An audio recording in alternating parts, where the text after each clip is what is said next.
Hello everyone, welcome to fourth lecture. Okay, and welcome to metaphysics also. Fourth lecture है ये. Third lecture में हम लोग अभी तक पीछे देख चुके थे. चार्जेस अपना खत्म हो चुका है. चार्जेस से रिलेटेड जितने भी इम्पोर्टेंट टॉपिक्स हैं और छोटे छोटे टॉपिक्स हैं वो सारी चीज़ें कर चुके हैं. क्वेश्चंस अभी नहीं किए हैं. क्वेश्चंस इसमें ज़्यादा है भी नहीं, एक आध क्वेश्चन बनता है, वो हम लोग एक रिमार्केबल सिलेबस खत्म कर ले फिर क्वेश्चंस करेंगे एक साथ. नाउ अब हम लोग देखेंगे कंडक्टर्स एंड इंसुलेटर्स. आज का लेक्चर अपना कंडक्टर्स एंड इंसुलेटर्स पे है. ठीक है. चार्जेस समझने के लिए पिछला वाला लेक्चर ज़रूर देखो. लेक्चर 1, 2, 3 अपलोड हो चुका है.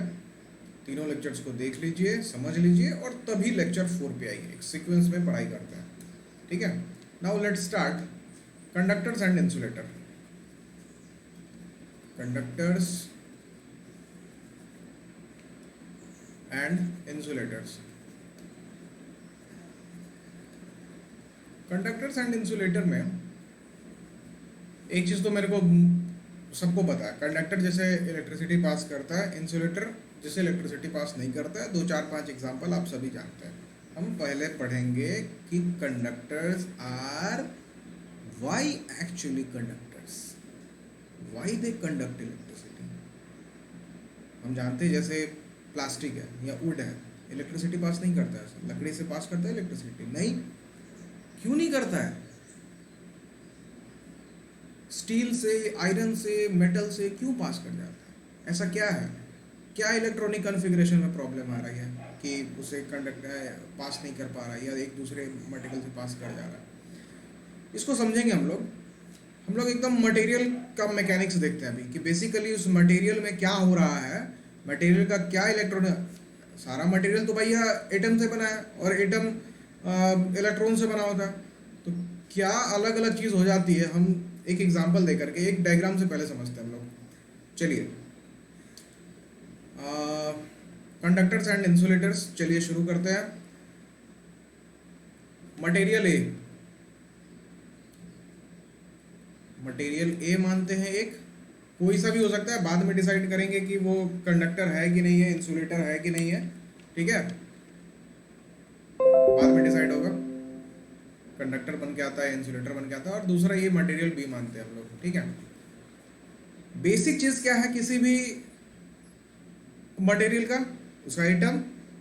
तो उसका एक एटॉमिक स्ट्रक्चर बनाते हैं, एक एटॉमिक डायग्राम हम बनाते हैं.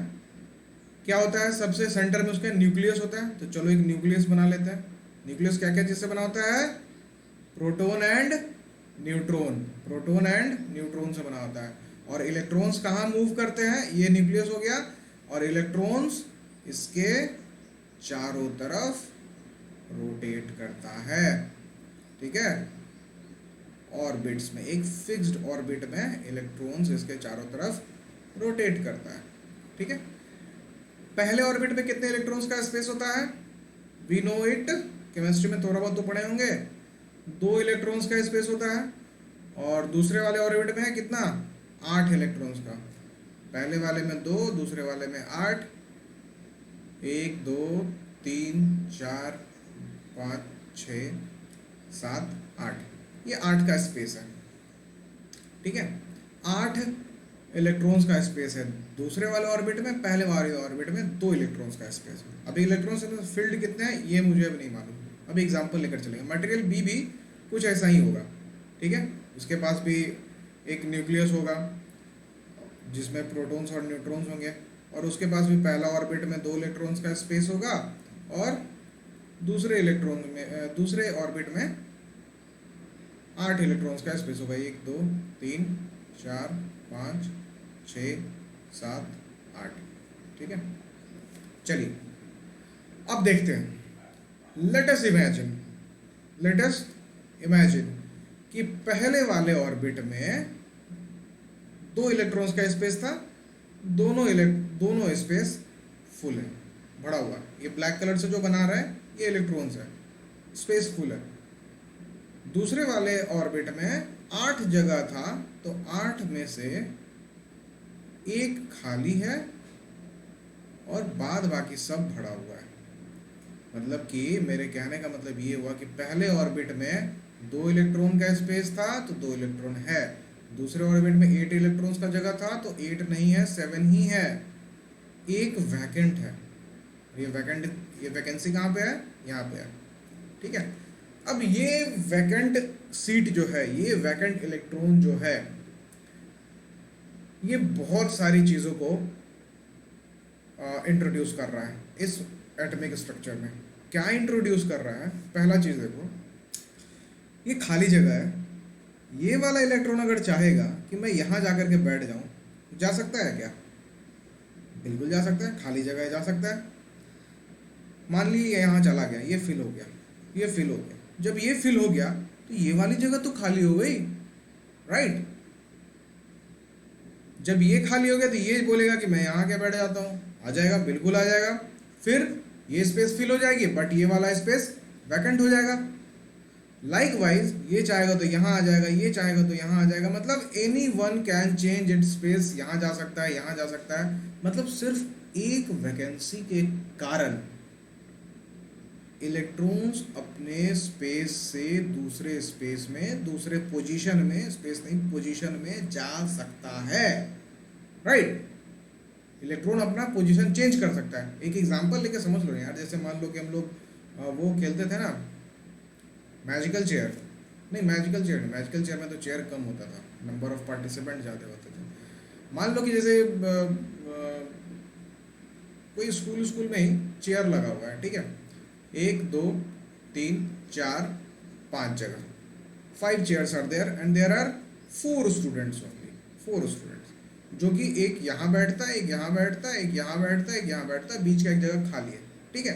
अभी ये वाला स्टूडेंट जो 3rd नंबर का स्टूडेंट है, ये चाहेगा, सॉरी 4th नंबर का जो स्टूडेंट है, ये चाहेगा कि मैं 3rd वाली सीट पे आके बैठ जाऊँ। बैठ सकता है, बिल्कुल बैठ सकता है। बगल वाली कुर्सी खाली तो क्यों नहीं बैठ जाएगा? But well in that case ये 4th वाला स्पेस वैकेंट हो जाएगा। ये 5 नंबर चाहेगा कि मैं साइड में क्यों बैठूं, यहाँ के बैठ जाता हूँ, बैठ सकता है। अगेन ये 5 नंबर खाली हो जाएगा। फिर ये 2 नंबर चाहेगा कि यहाँ आ जाए, फिर ये 1 नंबर चाहेगा कि यहाँ आ जाए, फर्स्ट वाला। तो इन एनी केस एक सीट तो खाली रहेगी, और इस एक खाली सीट के कारण क्या हो रहा है? ये सारे स्टूडेंट्स मूवमेंट में आ गए। आराम से तो नहीं बैठे हैं ना, कोई उठ के इधर जा रहा है, कोई उठ के उधर जा रहा है, कोई उस पे जा रहा है, कोई उस पे जा रहा है, और लगातार चेंजेस हो रहे हैं, सीट चेंजिंग लगातार हो रही है। लाइकवाइज ऊपर देखेंगे, इलेक्ट्रॉन का सीट चेंजिंग लगातार हो रहा है क्या? हो रहा है ना, लगातार सीट चेंजिंग हो रही है। एक वैकेंट स्पेस के कारण इलेक्ट्रॉन्स अपने पोजीशन को चेंज करने में सक्षम हैं। They are able to change their positions, और इस कारण क्या हम ये कह सकते हैं कि इलेक्ट्रॉन्स मूव कर रहा है, मूवमेंट में आ गया सारा इलेक्ट्रॉन्स, फ्लो कर रहा है, कह सकते हैं। Flow is also possible. Flow का मतलब यूनिडायरेक्शनल होता है।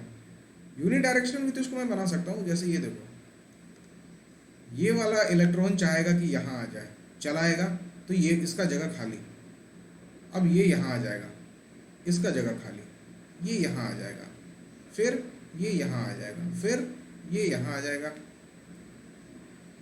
फिर ये यहाँ आ जाएगा, ये यहाँ आ जाएगा। ये एक फ्लो पैटर्न समझ में आया?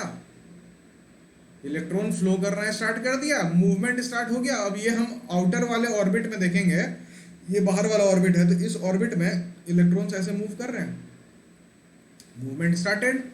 यहाँ पे मूवमेंट जो है पॉसिबल है, मूवमेंट पॉसिबल है। What is the flow of electron called? Go to the first lecture. Flow of electrons को क्या कहते हैं? Charge. Flow of electrons is called charge. Charge आया मतलब flow of charge is called current. ठीक है, मतलब कि इलेक्ट्रॉन का स्पेस वैकेंट था, जिसके कारण इलेक्ट्रॉन्स का फ्लो पॉसिबल हुआ। इलेक्ट्रॉन्स का फ्लो का क्या कल्चर होता है, करंट के फ्लो का क्या कल्चर होता है, इसको आगे वाले टॉपिक्स में, आने वाले टॉपिक्स में हम लोग देखेंगे। यहाँ ये समझो कि इलेक्ट्रॉन का जो मूवमेंट हुआ, इसके कारण चार्ज फ्लो करना स्टार्ट किया, कर ही दिया ना। Flow of charge, flow of electron को ही तो हम लोग चार्ज कहते हैं, पढ़े हम लोग पहले। तो कह सकते हैं कि यहाँ पे चार्ज एग्जिस्ट हेयर। एक्चुअली क्या हो रहा है? Charge exist. जहां चार्ज एग्जिस्ट तो इसको हम क्या कह सकते हैं, this may be this material A can be an example of conductor. कह सकते हैं ये कंडक्टर कहलाएगा, बिल्कुल कहलाएगा। करंट फ्लो करने लगा, इसे चार्जेस फ्लो होने लगे, इलेक्ट्रॉन्स फ्लो होने लगा, तो इसे चार्ज फ्लो करेगा, करंट फ्लो करेगा इसे। ठीक है, मटेरियल बी में आते हैं। चलिए, मटेरियल बी भी सिमिलर एटम का ही बना हुआ है, कोई दूसरा एटम होगा, कोई दूसरा मटेरियल है। तो मटेरियल बी में क्या हो रहा है, देखो ध्यान से देखना। मानते हैं कि मटेरियल बी में भी 2 इलेक्ट्रॉन्स यहाँ पे फुलफिल्ड है। पहले ऑर्बिट में 2 इलेक्ट्रॉन्स का स्पेस था, ये दोनों इलेक्ट्रॉन्स फुल है यहाँ पे, राइट। दूसरे वाले ऑर्बिट में 8 का जगह था, 8 इलेक्ट्रॉन्स का स्पेस था। 4 5 6 7, मानते हैं कि इसमें 8वां स्पेस भी फुल है, कोई स्पेस वैकेंट नहीं है, नो वैकेंसी, कोई वैकेंसी नहीं है। जब कोई वैकेंसी नहीं होगा तो ज़रा देखो कि अगर यहाँ पे जो ये जो एग्जांपल हम लोग पढ़े थे अभी, ये चेयर वाला एग्जांपल, इस चेयर वाले एग्जांपल में ये 5 चेयर पे 4 स्टूडेंट्स बैठे थे और ये बीच वाला सीट खाली था। अगर ये पांचों चेयर पे 5 स्टूडेंट्स बैठे होंगे तो क्या यहाँ पे कोई स्टूडेंट, अगर ये वाला स्टूडेंट चाहे कि मैं यहाँ आके बैठ जाऊँ, या फिर ये चाहे कि मैं यहाँ आके बैठ जाऊँ, बैठ सकता है क्या? नहीं बैठ सकता है। यहाँ ऑलरेडी कोई बैठा हुआ है, बैठने ही नहीं देगा, बैठने ही नहीं देगा ना। कोई फ्लो पॉसिबल नहीं है, कोई स्टूडेंट का मूवमेंट पॉसिबल नहीं, क्योंकि 5 चेयर्स थे और 5 स्टूडेंट्स भी थे, कोई पॉसिबिलिटी नहीं है। लाइकवाइज यहाँ पे अगर हम देखें तो यहाँ भी कोई पॉसिबिलिटी किसी भी मूवमेंट का नहीं है, कोई इलेक्ट्रॉन अपने से एक दूसरे के जगह पे नहीं जा सकता है, which suggest that no movement means, which means no movement का मतलब क्या हो गया, नो फ्लो। क्लियर है बात? मतलब इलेक्ट्रॉन्स का फ्लो यहाँ पे पॉसिबल नहीं है। क्यों नहीं है पॉसिबल? क्योंकि जगह ही नहीं है, जाएगा कहाँ? ठीक है, तो जब कोई पॉसिबिलिटी नहीं है किसी भी इलेक्ट्रॉन्स का फ्लो करने का, तो इसमें से हम लोग क्या कहेंगे, no flow of charge is possible. अगर आप लोग ये डायग्राम बनाना चाहते हैं तो ये डायग्राम बना लीजिए, बहुत इंपॉर्टेंट डायग्राम है। मैंने भी किसी बुक में ही देखा है शायद, पता नहीं, या खुद से बनाया, I don't remember actually, but important diagram है, जहाँ से भी आया है डायग्राम बना लो। तो यहाँ पे चार्ज का फ्लो नहीं होगा, मतलब no charge exist, no charge exist, no charge exist, मतलब कोई चार्ज ही नहीं फ्लो करेगा। जहाँ से चार्ज फ्लो नहीं करता है उसको क्या कहते हैं? Yes, insulator. समझ में आ गया? कंडक्टर कंडक्टर क्यों होता है, इंसुलेटर इंसुलेटर क्यों होता है? बेसिकली स्पेस रहेगा, इलेक्ट्रॉन्स का फ्लो होगा, तभी तो उसको हम फ्लो ऑफ चार्ज कहते हैं। जब फ्लो ऑफ चार्ज ही नहीं होगा तो काय का कंडक्टर, सॉरी काय का इंसुलेटर। ठीक है, चलिए, so this was all about conductors and insulator. इसके बाद जो भी चीज़ें हैं मेरे पास वो बच्चों वाली चीज़ें हैं, डेफिनेशन वगैरह जो है वो हम लोग बचपन से देखते आए हैं, फिर से माने तो देख ले सकते। अच्छा, एग्जाम्पल इसका बहुत इंपॉर्टेंट है, ठीक है। एग्जाम्पल जैसे कि ये देखो, पढ़ो इसमें क्या लिखा है। Those substance through which electricity can flow are called conductors. All metal, silver, copper, aluminium, metal alloys, nichrome, manganin, constantan, ये सारी जो कॉन्स्टेंटाइन, ये सब अलॉयज होता है। क्या होता है बताएंगे आगे। Carbon in form of graphite, human body, electrons are, अच्छा ये सारे एग्जांपल्स हो गए। एग्जांपल्स याद रखना है कंडक्टर का, एल्युमिनियम, स्टील, गोल्ड, ठीक है। सबसे अच्छा कंडक्टर कौन होता है? सिल्वर होता है। यहाँ पर डायग्राम में नहीं बना हुआ, सबसे ऊपर में सिल्वर लिख लेना चाहिए। और इंसुलेटर जैसे कि वुड, प्लास्टिक, रबर। सबसे अच्छा इंसुलेटर कौन होता है? Rubber. Rubber is the best insulator. अब इंसुलेटर, ये सॉरी, कंडक्टर में सबसे अच्छा कंडक्टर सिल्वर क्यों होता है और सबसे अच्छा इंसुलेटर रबर क्यों होता है, इसका भी एक रीज़न है। ठीक है, इसका रीज़न हम लोग आगे पढ़ेंगे। एक दो टॉपिक के बाद आएगा रेजिस्टेंस, रेजिस्टिविटी। तो उस टॉपिक में मेरे को समझ में आएगा कि सिल्वर का रेजिस्टेंस सबसे कम होता है, सबसे कम। रेजिस्टेंस क्या प्रॉपर्टी आगे बताएंगे। फ्लो ऑफ करंट को रोकने की जो प्रॉपर्टी होती है उसको रेजिस्टेंस कहते हैं। तो रेजिस्टेंस जिसका सबसे कम हो, कंडक्टेंस मतलब करंट फ्लो करने की प्रॉपर्टी सबसे ज़्यादा होती है। तो सिल्वर में रेजिस्टेंस बहुत कम होता है, इसलिए उसका कंडक्टेंस बहुत हाई होता है। इनवर्सली प्रोपोर्शनल चीज़ें दोनों, आगे पढ़ेंगे हम लोग। बस ये याद रखना है, दो तीन चार पांच एग्जाम्पल सबका याद रखो, 2 3 4 5 एग्जाम्पल याद रखो। ये चीज़ एग्जाम्पल याद रखने की जरूरत है कि सिल्वर बेस्ट कंडक्टर होता है, रबर बेस्ट इंसुलेटर होता है, बात खत्म।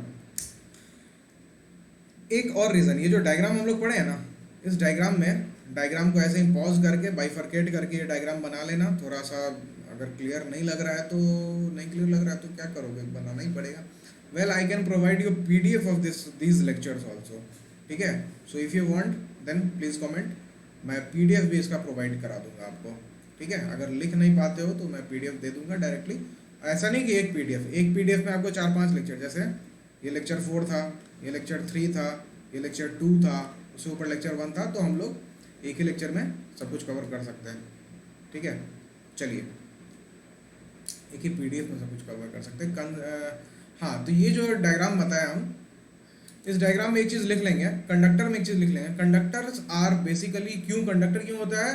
बिकॉज इसके जो इलेक्ट्रॉन्स होते हैं loosely held with the nucleus होते हैं। ठीक है, electrons are very important point, very very very important point. बिना डायग्राम के एक लाइन में समझाना हो तो ये सेंटेंस काफ़ी है। Electrons are loosely held, loosely held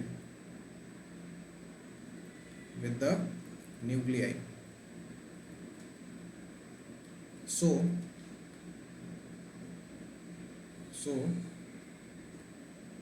electrons can flow easily, which suggests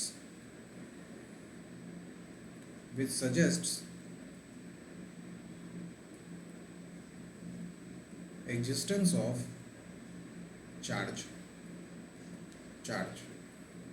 charge flow करता है, hence it is a conductor, hence conductor. ठीक है, चलो, इंसुलेटर में इसी का अपोजिट चीज लिख लेंगे। Electrons are held tightly, right, tightly, TAGHTLY, tightly with the nuclei. So flow of electron is impossible. Flow of electron is impossible, hence no charge exists. No charge exists, hence क्या हो गया? Insulator. ठीक है, चलिए, ये ये diagram भी, diagram नहीं, ये एग्जांपल से याद रख लेना। एग्जांपल से याद रखना बहुत ज़रूरी है। ठीक है, इंसुलेटर क्या हो गया? दो substance through which electricity can not flow are called insulator. Example, glass, ebonite, rubber. Ebonite क्या होता है? Most of the plastic, wood, cotton, etc। ठीक है, अभी हम पहले बता चुके हैं कि रबर जो होता है ये बेस्ट इंसुलेटर होता है, ये जरूर ये पॉइंट को लिख लेना। एंड सिल्वर जो होता है, सिल्वर जो होता है ये बेस्ट कंडक्टर होता है। हाँ, इबोनाइट क्या होता है? दिमाग लगाओ, सोचो, बोल तो नहीं सकते हो अभी, कमेंट कर सकते हो, लाइव आएंगे तो कमेंट करना। Ebonite is basically hard rubber. ठीक है, इबोनाइट हार्ड रबर होता है। हम लोग पहले वाले लेक्चर में वो पढ़े थे, ग्लास रॉड से सिल्क का रब करके चार्ज का फ्लो इलेक्ट्रॉन्स एंड प्रोटॉन्स का फ्लो को स्टडी किए थे ना, तो उसमें हम लोग ग्लास रॉड को यूज़ किए थे, ग्लास रॉड यूज़ किए थे। कभी कभी हम लोग वहाँ पे इबोनाइट रॉड भी यूज़ कर सकते हैं, ठीक है, ebonite rod can also be use there, ठीक है। चलिए, electrons are held strongly with the nucleus of an atom, so there is no movement of electron, hence no flow of charge and insulator, right? This was all about conductors and insulators. Now move to the most important topic, which is current.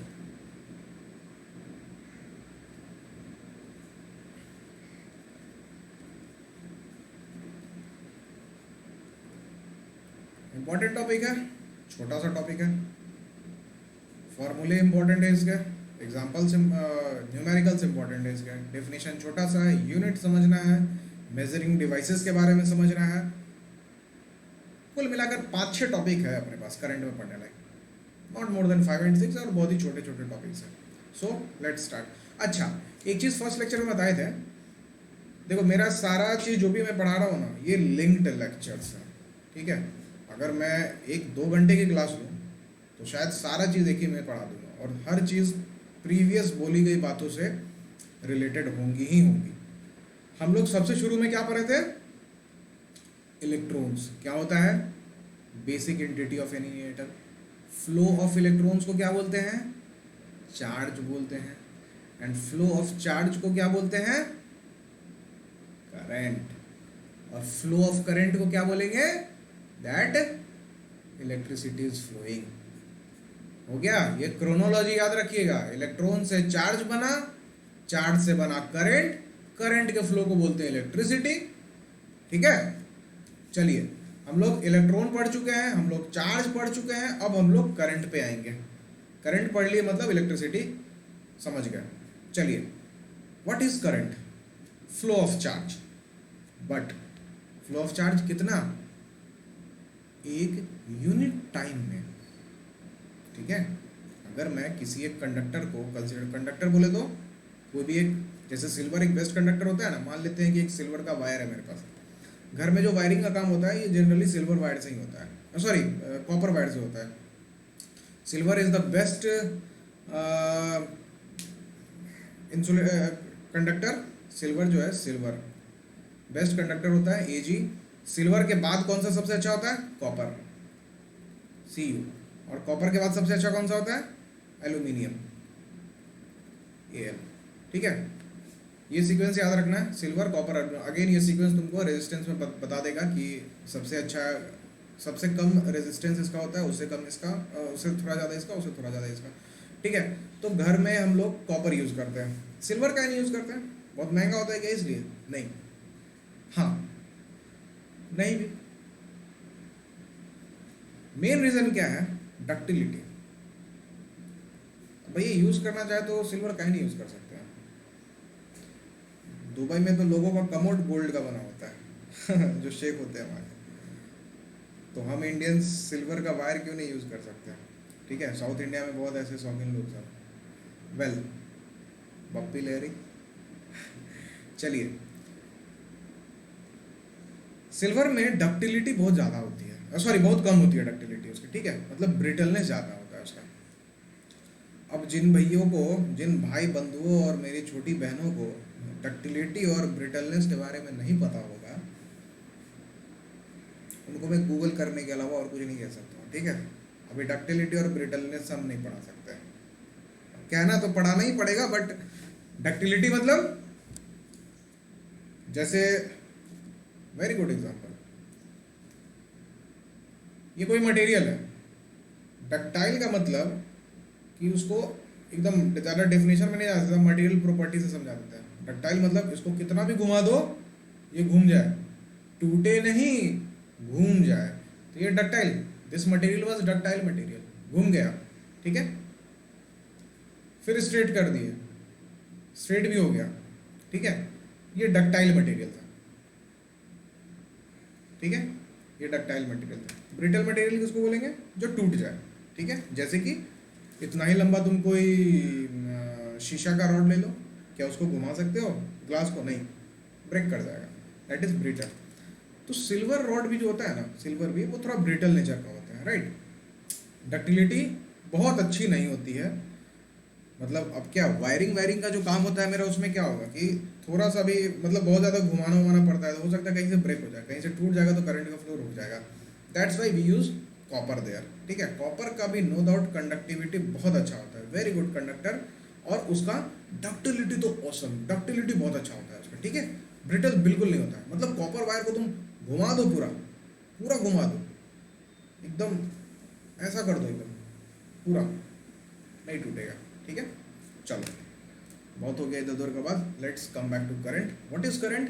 Current is flow of charge per unit time. बस बस यही छोटी सी बात है, flow of charge per unit time, ठीक है। और फ्लो ऑफ चार्ज मतलब फ्लो ऑफ इलेक्ट्रॉन्स, ठीक है। तो flow of electrons per unit time भी बोल सकते हैं क्या? बोल देंगे। बट फ्लो ऑफ इलेक्ट्रॉन्स जब भी हम बोलेंगे इलेक्ट्रॉन्स, तो वहाँ पे हमको चार्ज के टर्म्स में इसको लेना ही पड़ेगा। तो चार्ज के टर्म्स में लेना पड़ेगा तो मेरे को चार्ज और इलेक्ट्रॉन के बीच में क्या रिलेशन पता है? Q is equal to any number of electrons into charge on one electron. What is that? 1.6 into 10 to the power -19 coulomb. यहाँ से चार्ज निकल जाएगा, flow of charge per unit time. Current is denoted by symbol I, I से denote करते हैं इसको, ठीक है। तो क्या हम ऐसा कह सकते हैं? Current is equal to charge upon time, बोल सकते हैं। Charge Q, time T, current I। यहाँ से फॉर्मूला बन गया, I is equal to Q upon T। Very very very important. एक फॉर्मूला यहाँ से चार्ज का भी बनता है मेरे को, ठीक है। तो क्रॉस मल्टीप्लाई करके हम लोग कुछ भी देख सकते हैं इसका, सॉरी, ठीक है। चलो अब क्या है? Current is equal to charge upon time. अब जरा देखो कि क्या हम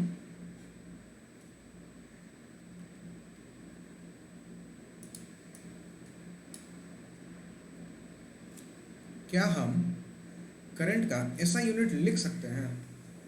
बिल्कुल लिख सकते हैं। नेक्स्ट टॉपिक इज ऐसा यूनिट ऑफ करंट। देखो एक हमेशा के लिए एक बात बता देते हैं, बहुत बच्चों को दिक्कत होती है कि यूनिट्स याद नहीं रहता है। यूनिट्स याद नहीं रहता है तो उसका एक तरीका है, अगर मेरे को फॉर्मूला याद है तो हम यूनिट वहीं के वहीं डिराइव कर दे सकते हैं। जैसे मान लो डेंसिटी, एक एग्जांपल देकर बता रहे हैं। डेंसिटी का यूनिट क्या होता है? Confused? Let me explain. Density का फॉर्मूला क्या होता है? मास अपन वॉल्यूम। मास का यूनिट मेरे को पता है, हम बोले ना कि फॉर्मूला नहीं याद हो, सॉरी यूनिट नहीं याद हो तो फॉर्मूले से वहीं के वहीं डिराइव कर दे सकते हैं। मास का यूनिट क्या होता है? किलोग्राम। वॉल्यूम का यूनिट क्या होता है? Metre cube. तो क्या बन गया? KG per metre cube. तो डेंसिटी का यूनिट यही होता था, केजी पर मीटर क्यूब। ये सिर्फ इसी फॉर्मूले में वैलिड ऐसी बात नहीं है, दुनिया का हर फॉर्मूला ऐसे ही निकलता है, सॉरी हर यूनिट दुनिया का ऐसे ही फाइंड आउट करते हैं हम लोग, ठीक है। तो इसी तरह से हम लोग कोई भी फॉर्मूला, कोई भी फॉर्मूले का, कोई भी पैरामीटर का, जैसे करंट एक पैरामीटर हुआ, फिजिकल पैरामीटर, इसका हम लोग यूनिट डिफाइन कर दे सकते हैं। इसका यूनिट डिफाइन कर देते हैं, ये तो हम लोग पढ़ भी चुके हैं। I is equal to charge upon time. Charge का यूनिट क्या होता है? बोलो। Q। कुछ लोग यही सोच रहे होंगे, अरे भैया Q तो डिनोट करते हैं, यूनिट थोड़ी होता है। चार्ज का यूनिट क्या होता है? कूलम, ठीक है। चार्ज का यूनिट हो गया कूलम, C। टाइम का यूनिट T होता है क्या? नहीं, T से डिनोट करते हैं, सेकंड, ठीक है। तो करंट का यूनिट 1 कूलम पर सेकंड हो गया क्या? 1 क्यों लिखे हम? 1 इसलिए लिखे हैं कि if 1 unit charge is flowing through a conductor in 1 second time, तो कितना चार्ज फ्लो करेगा उसे? 1 coulomb per second. 1 coulomb per second को एक और चीज बोलते हैं, 1 कूलम पर सेकेंड तो करंट का यूनिट हो गया। 1 कूलम पर सेकेंड का एक दूसरा भी नाम है, उसका नाम क्या है? एकदम जिंदगी भर याद रखनी है इस चीज को, एम्पियर। सुने हो ये नाम? एम्पियर नाम तो सुना ही होगा, ठीक है। करंट का यूनिट हो गया, ऐसा यूनिट हो गया एम्पियर। और अगर हम इसको 1 एम्पियर को डिफाइन करना चाहें, 1 एम्पियर क्या होता है? 1 ampere is equal to 1 coulomb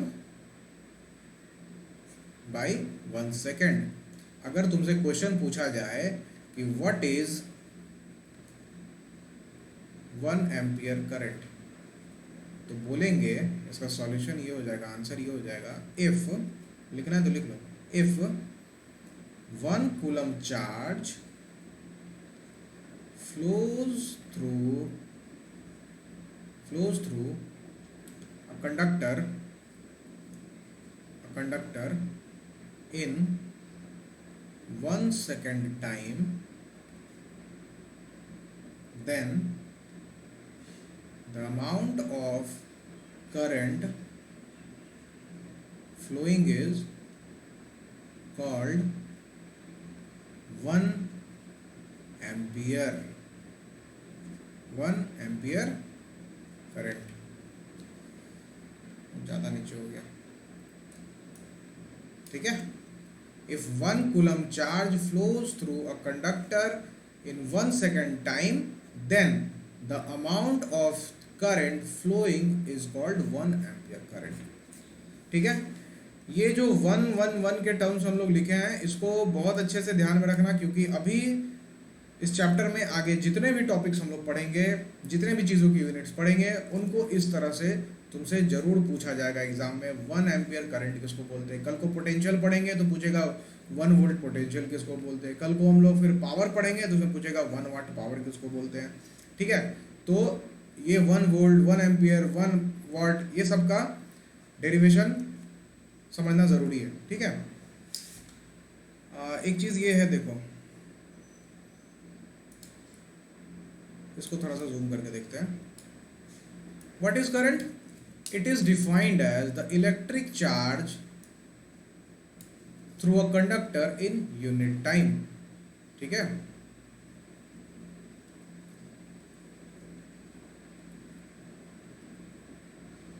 it is defined as the flow of electric charge through conductor in unit time. It is denoted by I, ये हम लोग पढ़ लिए। Current is equal to charge upon time पढ़ चुके हैं, ऐसा unit ampere होता है, ए से डिनोट करते हैं। And current is scalar quantity, very very very very very important, and this is a kind of exceptional case also, ठीक है। कैसे? देखो, अच्छा एक चीज तो पता होगा, what is scalar quantity and what is vector quantity. If you don't know it, then refer to, मैं 9th क्लास के भी लेक्चर कुछ डालने वाला हूँ, ठीक है, और 11th क्लास का भी अभी मतलब विद इन 5 to 6 days और 7 days। तो उसमें एक डेडिकेटेड लेक्चर होगा स्केलर एंड वेक्टर क्वांटिटी पे, और वो एक कॉमन लेक्चर होगा 9th स्टूडेंट्स के लिए। वो सर्वा चीज़ है, ऑल इनफ। 11th वालों के लिए भी वो इम्पोर्टेंट चीज़ है, क्योंकि वो उनके लिए बेसिक से काम करेगा। बेसिकली क्या होता है, 11th में जो बच्चे भी 10th पास करके पहुँचते हैं, उनको 9th वाली सारी चीज़ें फिनिश्ड होती है, याद ही नहीं होता। फिनिश्ड मतलब ये नहीं कंप्लीटेड, फिनिश ऑफ, याद ही नहीं होता। तो उनको बहुत चीज़ें 9th वाली रिवाइज करनी है। स्केलर एंड वेक्टर क्वांटिटी अगर आपको याद है तो ठीक है, नहीं याद है तो मैं एक बार छोटा सा बता दे रहा हूँ। वेक्टर क्वांटिटी किसको बोलते हैं? जिसमें मैग्नीट्यूड भी हो प्लस डायरेक्शन भी हो। ऐसा फिजिकल क्वांटिटी जिसमें मैग्नीट्यूड भी हो, डायरेक्शन भी हो। एग्जाम्पल इसका हो गया फोर्स। फोर्स कैसे? फोर्स मान लो कि ये एक बॉडी है, इस बॉडी पे तुम इस डायरेक्शन में फोर्स लगा रहे हो 5 न्यूटन का, ठीक है, 5 न्यूटन का फोर्स लगा रहे हो। तो यहाँ पे ये जो force F is equal to 5 newton हुआ, यहाँ पे 5 क्या है? मैग्नीट्यूड ऑफ फोर्स, ठीक है, magnitude of force. And what is the direction? ये डायरेक्शन है इसका, ये डायरेक्शन। ये डायरेक्शन हम लोग जानते हैं ना क्या होता है, north, south, east, east, west, ठीक है। तो मैं यहाँ पे ये कह सकता हूँ कि force is equal to 5 newton westwards ठीक है। तो यहाँ पे 5 न्यूटन क्या बता रहा है, 5 क्या बता रहा है, बेसिकली मैग्नीट्यूड बता रहा है, और ये वेस्ट क्या बता रहा है, इसका डायरेक्शन बता रहा है। तो इस फिजिकल क्वांटिटी में फोर्स जो एक फिजिकल क्वांटिटी है उसमें मैग्नीट्यूड और डायरेक्शन दोनों हुआ, hence it is a vector quantity. और ज़्यादा एग्जांपल अभी नहीं बताएंगे। स्केलर क्वांटिटी क्या होता है, जिसमें मैग्नीट्यूड हो केवल, डायरेक्शन नहीं हो, ठीक है। जैसे कि इसका कोई एग्जांपल मान लो तुम, temperature temperature also a physical quantity. अब टेम्परेचर मान लो, टेम्परेचर का ऐसा यूनिट होता है kelvin, not degree Fahrenheit, not degree Celsius, kelvin होता है। अभी जैसे मान लो कि हम डिग्री सेल्सियस और डिग्री फ़ारेनहाइट में अगर बात करें, अगर मैं ये कहता हूँ कि मुझे 98.5 डिग्री फ़ारेनहाइट मेरा बॉडी टेम्परेचर है, मेरा temperature is equal to 98.5 degree Fahrenheit है टुवर्ड्स नॉर्थ, इसका कोई मतलब बनता है क्या? नॉर्थ की डायरेक्शन में मुझे 98.5 बुखार है और साउथ के डायरेक्शन में कितना है, -98.5 है क्या? पॉसिबल ही नहीं है ये चीज़, ठीक है, ये पॉसिबल ही चीज़ नहीं है। इसलिए स्केलर जो है उसमें केवल मैग्नीट्यूड होता है, उसका कोई डायरेक्शन नहीं होता है। करंट के बारे में अभी हम बात कर रहे हैं, करंट इज स्केलर क्वांटिटी। तो करंट स्केलर क्वांटिटी होता है, तो इसके बारे में मैंने ये क्यों कहा कि एक्सेप्शन है, क्योंकि करंट का एक फिक्स डायरेक्शन होता है। फिर इसको स्केलर क्यों लेते हैं, क्योंकि अभी बताते हैं करंट का डायरेक्शन स्केलर क्यों लेते हैं। ये कंडक्टर है, अब करंट का डायरेक्शन नेगेटिव टू पॉजिटिव होता है या पॉजिटिव टू नेगेटिव होता है, नेक्स्ट टॉपिक में बताएंगे। अभी बस एक बात समझो, स्केलर क्यों बात कर रहे हैं इसलिए कह रहे हैं। मान लो कि ये कंडक्टर है, इस कंडक्टर में करंट इधर से, ये पॉइंट है ए, ये पॉइंट है बी, यहाँ पे करंट का फ्लो हो रहा है ए टू बी, कोई दिक्कत नहीं। चलो इस कंडक्टर को हम क्या किए ना, घुमा दिए, ए से बी जो था ना, ये बी पॉइंट को ला करके इसी में मिला दिया, ठीक है। ये था मेरा ए पॉइंट और ये रहा मेरा बी पॉइंट, हम ला करके घुमा दिए, ज्वाइन कर दिए। डायरेक्शन चेंज हो गया क्या? करंट तो भी ऐसे फ्लो कर रहा है, बोलो, करंट तो भी ऐसे ही फ्लो कर रहा है ना, ए टू बी। तो क्या यहाँ पे हम कोई डायरेक्शन डिफाइन कर सकते हैं क्या?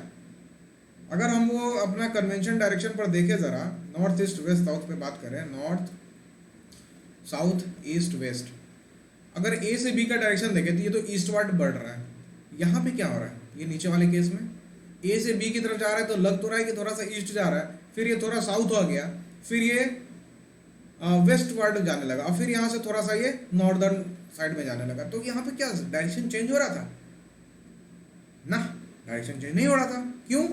क्योंकि पहले वाले केस में करंट का डायरेक्शन ए टू बी है और दूसरे वाले केस में भी करंट का डायरेक्शन ए टू बी ही है, कोई नया डायरेक्शन नहीं है। यहाँ भी ए टू बी और यहाँ भी ए टू बी, करंट का डायरेक्शन चेंज किया? नहीं किया। डायरेक्शन पे डिपेंड कर रहा है करंट? नहीं कर रहा है, मैग्नीट्यूड पे कर रहा है। ए से भी कितना करंट फ्लो कर रहा था, मान लिए 5 एम्पियर करंट फ्लो कर रहा था, अभी कितना करंट फ्लो कर रहा है, अभी भी 5 एम्पियर करंट फ्लो कर रहा है। तो क्या हम कुछ ऐसा कह सकते हैं कि ए से भी 5 एम्पियर करंट फ्लो कर रहा है ईस्ट डायरेक्शन में? नहीं, ऐसा कुछ नहीं है। Hence it is a scalar quantity. Directions defined नहीं होते हैं। इसके डायरेक्शन का बात करें हम तो ज़्यादा से ज़्यादा यही कह सकते हैं कि ए टू बी डायरेक्शन है इसका, या हम कह देंगे कल को कि बी टू ए डायरेक्शन है इसका, ठीक है। ना तो ए टू बी है, ना तो नॉर्थ ईस्ट वेस्ट साउथ, ऐसा कुछ नहीं होता है इसमें, ठीक है। चलिए नेक्स्ट इज ये ज़रा देखो, ये पहले से लिख करके हम इसमें एक फ़ोटो डाल दिए हैं ताकि हमको लिखना ना पड़े, वैसे तो हम लिख ही दे रहे हैं everything. Current is equal to charge upon time पढ़ चुके हैं हम लोग। इस चीज़ की मैं बात कर रहा था, 1 ampere is equal to 1 coulomb per second. यहाँ भी देखो 1 ampere is equal to 1 coulomb per second. यही बहुत इंपॉर्टेंट चीज़ है, और ये डेफिनेशन जो यहाँ पे लिख रहा है ना, ये डेफिनेशन काफ़ी इंपॉर्टेंट है, ठीक है। इस डेफिनेशन को हम लोग जरूर याद रखेंगे कि 1 ampere current is defined as 1 coulomb charge moved in 1 second. ये वेरी वेरी वेरी इंपॉर्टेंट, इसको प्लीज़ याद रखना सब लोग, ठीक है। 1 coulomb charge moved in 1 second is called 1 ampere current. ठीक है, चलो, I feel that is almost all about properties of current, not everything about current, properties of current के बारे में। ये इधर मैंने साइड में एक ये मिली एम्पियर और माइक्रो एम्पियर का ये चिपका के रखा है। ये याद रखना जरूरी इसलिए लिख दिया क्योंकि बहुत लोगों को कंफ्यूजन होता रहता है माइक्रो और मिली में। माइक्रो और मिली का कंफ्यूजन ऐसे दूर कर लो। देखो, अच्छा, यहाँ पे माइक्रो और ये मिली बोलते हैं इसको, ये माइक्रो बोलते हैं, अभी बता रहे हैं हम। इसलिए बताएं बिकॉज करंट जो होता है ना, एम्पियर, ये समटाइम्स काफ़ी छोटा क्वांटिटी में भी अवेलेबल होता है। ठीक है, कभी कभी छोटा, बहुत छोटा मेजरमेंट भी आता है करंट का। सॉरी, कभी छोटा छोटा मेजरमेंट भी आता है। तो वैसे केस में हम लोग को ना एम्पियर से नहीं, मिली एम्पियर से काम लेना पड़ता है। समटाइम्स और छोटा होता है तो माइक्रो एम्पियर से भी काम लेना पड़ता है। This is micro, MICRO, micro. और ये जो साइन बना हुआ है ना, ये साइन का नाम है म्यू, MEW, म्यू, या फिर MEU, म्यू। ठीक है, this is again Greek letter. ठीक है, जैसे अल्फा, बीटा, थीटा ये होता है ना, वैसे ही म्यू भी होता है। ठीक है, चलो, तो हम लोग पढ़ रहे थे 1 मिली एम्पियर में कितने एम्पियर होते हैं, 10⁻³ ठीक है, सॉरी, 1 मिली एम्पियर में ऐसे लिखते हैं। देखो, ये जो अभी मैं टेबल बना रहा हूँ इसको जरूर तुम लोग बना लेना, इसको थोड़ा फ्रेश बनाता है। लिखो, हेडिंग दे देना basic helping tools, basic helping tools. Numericals में बहुत काम आने वाला है इसका, फटाफट लिख लो। 1 ampere is equal to 1000 milli ampere. ये स्मॉल एम है, स्मॉल एम बोले तो मिली। ठीक है, 1 एम्पियर इज इक्वल टू, अच्छा, ये 1000 को हम 10⁻³ भी लिख सकते हैं, मिली एम्पियर। ठीक है, 1 ampere is equal to 10⁻⁶ micro ampere. ठीक है, माइक्रो एम्पियर। इसी का रिवर्स भी लिख सकते हैं, 1 milli ampere is equal to कितना हो जाएगा, 10⁻³ एम्पियर। और यहाँ पे लिख सकते हैं 1 micro ampere is equal to 10⁻⁻6 ampere. ठीक है, क्रॉस मल्टीप्लाई कर दिए तो ये 10 जो है नीचे आ जाएगा। 1 ampere is equal to 10⁻³ milli ampere था, क्रॉस मल्टीप्लाई करेंगे तो ये नीचे आ जाएगा 1/1/3 ampere. Everyone knows it, I know it, you all are smart. 1 micro milli ampere is equal to 10⁻³ ampere. हो गया, चलो, अब है, ये याद रखना है सब लोग को। ठीक है, अब है next important point is current measuring device. Current, आज करंट को खत्म कर देंगे इस लेक्चर में। करंट मेजरिंग डिवाइस, करंट को मेजर किससे करते हैं, एक डिवाइस होता है जिसका नाम होता है ammeter. Ammeter is a device. ठीक है, एमीटर आप लोग लैब में देखे होंगे, एक छोटा सा ऐसे एक उसमें मॉनिटर लगा होता है। ये छोटा सा होता है, बिल्कुल ऐसा छोटा, फोन जितना बड़ा। ठीक है, ठीक है, जैसा घर में स्टेबलाइजर वगैरह होता है ना, जिस पर रीडिंग बताते हैं, जो एनालॉग होता है उसका, जो डिजिटल होता है वो तो चलिए ऐसा कुछ होता है। इसमें थोड़ा सा ऐसा रीडिंग वीडिंग के लिए कुछ कुछ बना होता है। ठीक है,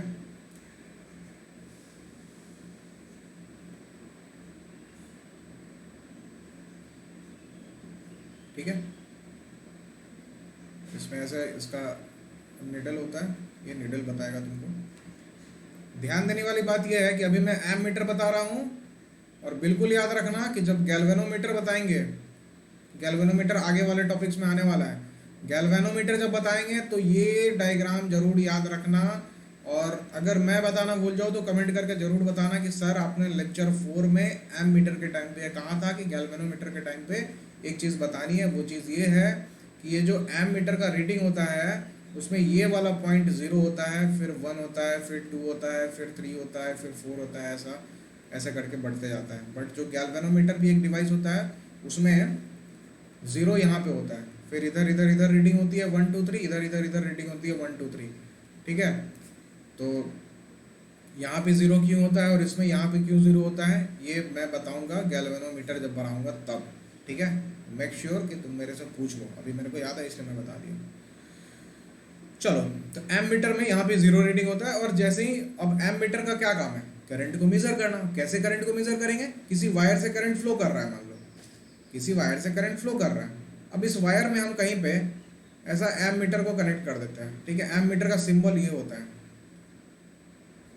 ठीक है, एम मीटर का ये सिंबल होता है, इधर पॉजिटिव इधर नेगेटिव, और करंट ऐसे फ्लो कर रहा है। तो बीचों बीच इसके हम एमीटर लगा दिए। एमीटर बिल्कुल करंट के बीच में ही लगाते हैं हम, सॉरी वायर के बीच में लगाते हैं, सीरीज में कनेक्ट करते हैं। What is series, what is parallel, we will discuss in next class. But अभी इतना समझ लो कि अगर ये वायर है, मेरा कंडक्टर है, इसी के अलॉन्ग हम एमीटर कनेक्ट कर दिए जैसा कि यहाँ पे किए हैं, this is called series connection. और एक दूसरा चीज होता है पैरेलल कनेक्शन, जो अगले टॉपिक में बताएंगे। तो अगर पैरेलली हमको कनेक्ट करना होता है, तो ये जो करंट, ये जो वायर जा रहा है ना, ये वायर का नाम मान लो ए बी था, ए बी। तो ये जो वायर मेरा ए बी जा रहा है, ए टू बी करंट जा रहा है, तो ए और बी के अक्रॉस हमको अगर पैरेलल में एमीटर लगाना होता है ना, तो हम ऐसे लगाते हैं।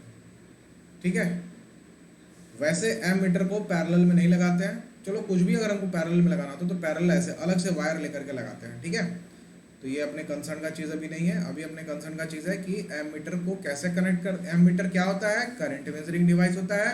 एमीटर को कैसे कनेक्ट करते हैं, तो सीरीज में कनेक्ट करते हैं। ठीक है, याद रहेगा, बहुत इंपॉर्टेंट चीज़ है। Ammeter is always connected in series.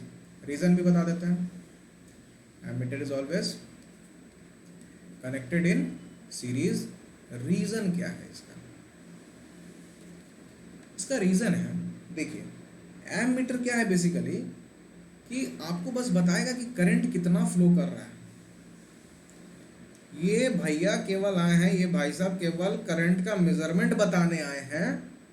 अगर मेजरमेंट बताते बताते सारा करंट ही बीच में से खींच ले, तो आगे करंट क्या ही फ्लो करेगा मेरा, सब कुछ रीडिंग। अच्छा, मेरे लिए रीडिंग जानना जरूरी है, चलो मान लिए रीडिंग जानना जरूरी है। अभी मेरे रूम में लाइट जल रहा है, बल्ब जल रहा है, हमको बहुत ज़रूरी है क्या रीडिंग जानना? देखिए ज़रा कितना करंट फ्लो कर रहा है, ज़रूरी है क्या? नहीं है। अगर मान लो स्विच से बल्ब कनेक्टेड है वायर से, इस वायर से कितना करंट फ्लो कर रहा है ये जानने के लिए मेरे को वायर के बीचों बीच एक हम एमीटर डाल देंगे। ठीक, माने कि यह एमीटर बहुत करंट ड्रॉ कर ले रहा है, बहुत ज़्यादा करंट ड्रॉ कर ले रहा है। यही वायर है, यहाँ पे मेरा स्विच था और यहाँ पे मेरा बल्ब था, करंट मेरा ऐसे जा रहा है। और मान लो कि बल्ब को जलाने के लिए बहुत कम करंट चाहिए, 1 एम्पियर करंट में मेरा बल्ब एकदम मस्त काम करता है। हमको जानने का चुल मचा कि भाई कितना करंट फ्लो कर रहा है, पता करो, एमीटर लगाओ, इसमें एमीटर लगाओ, जल्दी लगाओ जल्दी लगाओ, लगा दिया एमीटर। ठीक है, अब पता चला कि एमीटर बहुत करंट सक कर लिया इससे। ठीक है, तो एमीटर अगर बहुत ज़्यादा करंट इसमें से सक आउट कर लेता है, like 5 ampere 6 ampere 10 ampere current flow सक कर लेता है केवल रीडिंग बताने में, क्या फ़ायदा है? करंट का ज़रूर हमको केवल 1 एम्पियर का ही था। तो अगर ऐसा होता 5 एम्पियर 6 एम्पियर 10 एम्पियर, मतलब अगर बहुत ज़्यादा करंट ये ड्रॉ करना चाहता सर्किट से, तो इसको सीरीज में लगाते ही नहीं। कैसे लगा देते? पैरेलल में लगाते कि चलो भैया तुम अलग से निकलो, तो अलग से जाओ, इधर से तुम्हारा रास्ता नहीं है, इधर से तुम जाओगे सारा करंट खींच लोगे, मेरा बल्ब तक करंट ही नहीं पहुंच पाएगा। होता है ऐसा। ठीक है, इसलिए अब सीरीज में जिस किसी को भी लगा रहे हैं, मतलब उसका रेजिस्टिविटी बहुत कम होगा, रेजिस्टेंस बहुत कम होगा, मतलब सर्किट से बहुत कम करंट ड्रॉ करेगा। तो एम मीटर को सीरीज में क्यों कनेक्ट करते हैं? बिकॉज रीजन इसका हो जाएगा, लिख लेना, because it draws very less current from circuit, very less current from circuit। ठीक है, टॉपिक अपना लगभग खत्म पे, एक आध क्वेश्चन कर लेते हैं।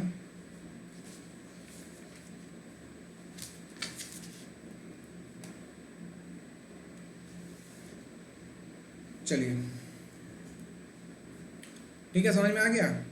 होता क्या है ना कि ये जो एमीटर है, हम देख रहे हैं यहाँ से इंटायर करंट यहाँ से फ्लो कर रहा है, सारा का सारा करंट जो एमीटर के थ्रू फ्लो कर रहा है, ठीक है। पैरेलल की यहाँ कोई बात ही नहीं आती है। तो जो सारा का सारा एमीटर से करंट फ्लो कर रहा है, तो एमीटर का रेजिस्टेंस जो है, resistance should be very low. इसका रेजिस्टेंस काफ़ी लो होना चाहिए ताकि सर्किट से बहुत ज़्यादा करंट को सक आउट न कर ले, राइट। तो ये हो गया मेरा ammeter current measuring device, always connected in series. बहुत इंपॉर्टेंट बात है, इसको याद रखना है, ठीक है। चलिए एक छोटा सा क्वेश्चन करते हैं, बहुत ही छोटा क्वेश्चन है। वैसे अपना क्वेश्चन का अपने क्वेश्चन का एक लेक्चर अलग से रहेगा, ठीक है। तो अभी बस एक, चूंकि अभी हम लोग फार्मूला वगैरह पढ़े, तो एक छोटा सा बस माइंड फ्रेश करने के लिए क्वेश्चन कर लेते हैं, उसके बाद करंट अपना हो जाएगा ख़त्म। उसके बाद वाला टॉपिक है अपना कि करंट फ्लो कैसे करते हैं, कंटिन्यूसली करंट कैसे फ्लो कर रहा होता है वो देखेंगे हम लोग। एक करंट है, एक क्वेश्चन है, ये क्वेश्चन आपको एनसीईआरटी का है, ठीक है। हो सकता है आप किए होंगे, अगर पहले से पढ़ चुके हैं तो। An electric bulb, if you want to write you can write, I am not writing. An electric bulb draws a current of 0.25 ampere. Data given मेरे पास है, देखो कोई भी क्वेश्चन ऐसे ही सॉल्व करते हैं, डाटा गिवन लिख लेंगे, फॉर्मूला जो मेरे को मालूम है वो लिख लेंगे, अपने आप क्वेश्चन बन जाएगा, ज़्यादा दिमाग नहीं लगाना होगा। ऐसा इसलिए लिखना चाहिए क्योंकि कभी कभी क्वेश्चंस का लैंग्वेज कॉम्प्लिकेटेड होता है, तो हमको समझ ही नहीं आता है क्या दिया हुआ है क्या नहीं दिया हुआ है, क्या फाइंड करना है पता ही नहीं चल रहा है। तो एक और तरीका है फाइंड करने का, जो भी डाटा दिया है उसका यूनिट तो लिखा होगा। अब एम्पियर लिखा होगा तो मैं समझ जाऊंगा कि भैया ये 10 एम्पियर लिख रहा है, ऑब्वियसली करंट की बात हो रही होगी। कूलम लिख रहा है तो ऑब्वियसली चार्ज की बात हो रही होगी। तो ये सब छोटा छोटा ट्रिक्स है, ध्यान में रखना। डाटा गिवन है मेरे को, an electric bulb draws a current of 0.25 ampere, ऐसे लिख लेंगे, I = 0.25 ampere for 20 minutes. 20 minute के लिए 0.25 एम्पियर चाहिए, उसको ड्रॉ करता है। Calculate the amount of electric charge, calculate amount of electric charge that flows through the circuit,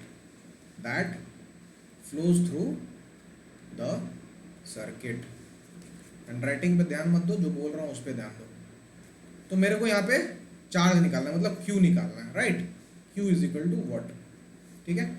ऐसे लिख लेना, current I time T charge Q, ठीक है। सॉल्व कर देंगे। हमको एक फॉर्मूला हम लोग पढ़े थे पीछे, करंट = चार्ज अपॉन टाइम। तो यहाँ से चार्ज का फॉर्मूला एक डिराइव होता है, Q = I × T।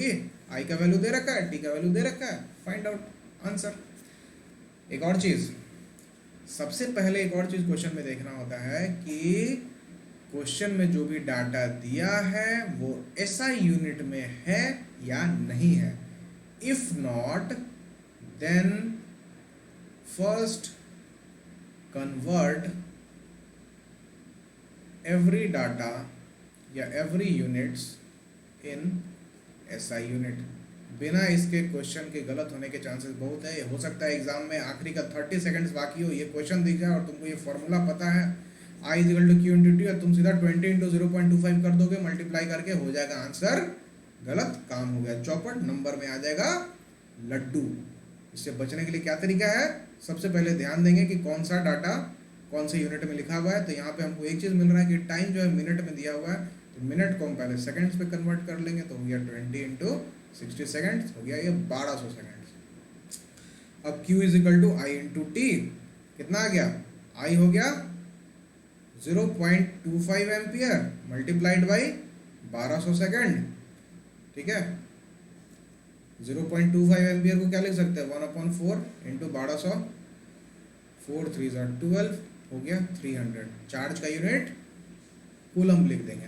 काहे कूलम लिख रहे हैं, क्योंकि I का भी यूनिट यहाँ एम्पियर में है, टाइम का भी यूनिट यहाँ सेकंड्स में है, मतलब ये भी एसआई यूनिट, ये भी एसआई यूनिट, तो जो मेरा आंसर आएगा वो भी एसआई यूनिट में आएगा, ये कूलम्ब में ही आएगा।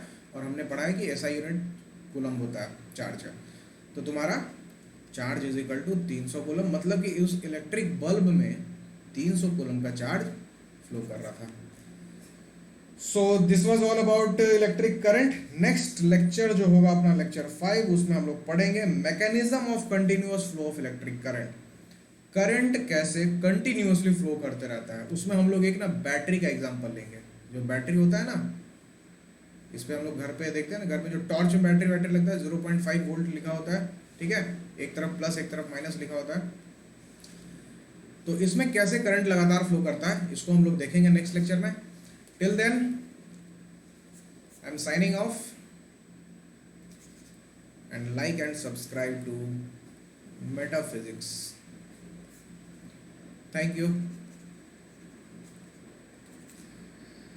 चलिए सारे फ्रेंड्स लोग से आप लोग शेयर कर दीजिएगा, अच्छे से पढ़िए, क्वेश्चंस बनाते रहिए। That's all I want from you. And कोई प्रॉब्लम हो, मैंने पहले बोल चुका हूँ, डायरेक्टली क्वेश्चन आप कमेंट सेक्शन में पूछ सकते हैं। डायरेक्टली आप वहाँ पे फेसबुक का जो लिंक दिया हुआ है उस पर आप अगर मेरे को आस्क आउट करते हैं तो मेरे को नोटिफिकेशन तुरंत आ जाएगा, तुरंत मैं सॉल्व करके बता दूंगा। इफ़ नॉट, अलग से डायरेक्टली कोई विशेष प्रॉब्लम है, कोई ज़्यादा समस्या है, एकदम समझ में नहीं आ रहा है, मेरा पढ़ाने का तरीका में दिक्कत हो रहा है, कुछ any kind of problem, you can ask me out, I can give you direct answers, okay. All the best, thank you so much.